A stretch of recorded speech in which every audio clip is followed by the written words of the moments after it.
नंतर आपलं पुन्हा एकदा स्वागत। बातमी नाशिक मधून आहे। नाशिक गंगापूर गोळीबार प्रकरणात भाजपचे सुनील बागुल यांचा पुतण्या अजय बागुलला कोर्टात हजर केलाय।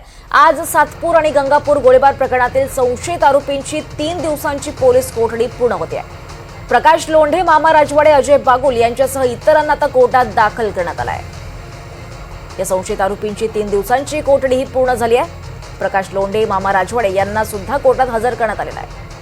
अधिक माहिती घेऊयात आमचे प्रतिनिधी प्रांजल कुलकर्णी यांच्याकडून। प्रांजल, काय अधिक माहिती आहे? दीपाली, काही दिवसांपूर्वी नाशिकच्या सरकारवाडा पोलीस ठाण्याच्या हद्दीमध्ये एक गोळीबाराची घटना ही घडली होती आणि या गोळीबाराच्या घटनेनंतर आरोपी हे फरार झाले होते। यानंतर पोलिसांनी मामा राजवाडे हे जे भाजपचे पदाधिकारी आहेत, पूर्वी ते ठाकरे गटाचे शहराध्यक्ष होते, त्यांना अटक ही केली होती। मात्र यामध्ये जे प्रमुख खरं तर सूत्रधार होते ते अजय बागुल, पप्पू जाधव हे पोलिसांच्या हाती लागत नव्हते आणि त्यांना अखेर अटक करण्यात आलेली आहे।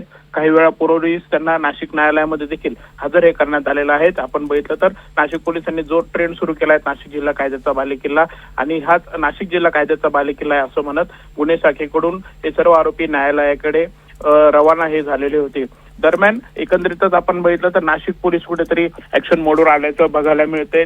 जे राजश्री ज्या गुन्हेगारांना आहेत त्यांना ताब्यात घेतले जात आहेत। अजय बागुल हे भाजपचे पदाधिकारी आहेत, सुनील बागुल यांचे हे पुतणे आहेत आणि त्यांना देखील पोलिसांनी आता अटक केल्याचं बघायला मिळतंय। त्यामुळे आता नाशिक पोलिसांची ही कारवाई कुठपर्यंत जाऊन पोहोचते, अजून कोणाकोणावर कारवाई होते याकडे सर्वांचं लक्ष लागलंय।